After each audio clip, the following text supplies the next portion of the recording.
Talvez o tema que eu vou falar hoje é um dos temas mais polêmicos quando a gente vai falar sobre TDAH. Muitas pessoas podem não compreender também, mas vamos tentar, junto comigo, compreender um pouco sobre o TDAH e a atenção que é gerada nesse transtorno. Muitas vezes a gente tende a acreditar que o déficit de atenção e hiperatividade, o transtorno de déficit de atenção e hiperatividade, que é o TDAH, a pessoa não possui condições de ter uma atenção a algo. Porém, aí que está um ponto crucial, porque a pessoa que tem TDAH tem atenção.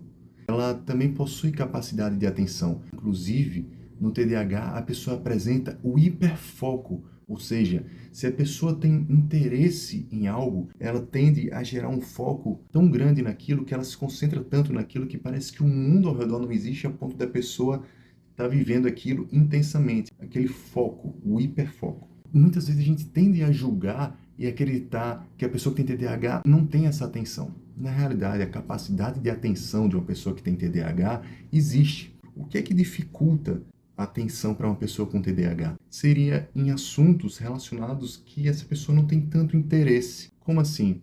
Imagina que uma pessoa é da área de humanas e está estudando para uma prova de exatas, sei lá, uma prova de matemática. Ela não tem tanto interesse naquilo. Ou seja, a capacidade de atenção é reduzida naquilo. E aí você me diz, não, mas se a pessoa não tem essa condição tão adaptada de poder se concentrar no assunto que ela não tem tanto foco, então isso aí a pessoa não pode mais aprender sobre isso, a pessoa deveria não aprender sobre isso. Na realidade, não.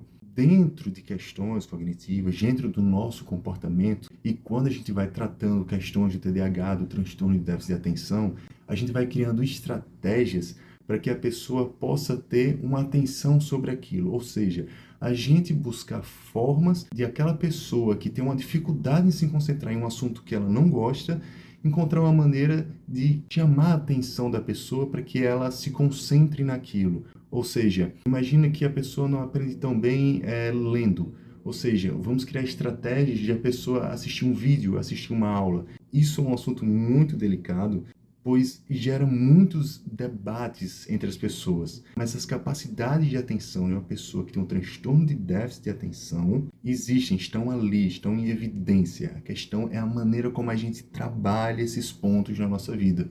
Então, o transtorno de déficit de atenção não deve ser julgado como uma incapacidade da pessoa, mas um ponto, uma forma diferente da pessoa enxergar a vida. Ou seja, a gente trabalhar as cognições, a gente trabalhar o nosso comportamento para que gere um interesse naquela pessoa.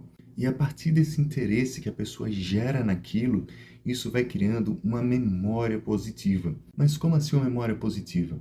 Aquele dia que você fez determinada atividade e que te gerou um reforço positivo, uma sensação de bem-estar, um prazer momentâneo naquilo. E aí você tende a repetir aquela prática com o objetivo de tentar atingir o mesmo benefício que aquela prática te causou naquele momento. Vamos usar um exemplo prático. Imagina que você correu o quarteirão e você se sentiu bem. No dia seguinte, você vai buscar aquilo, você vai buscar correr novamente o quarteirão para que você se sinta bem.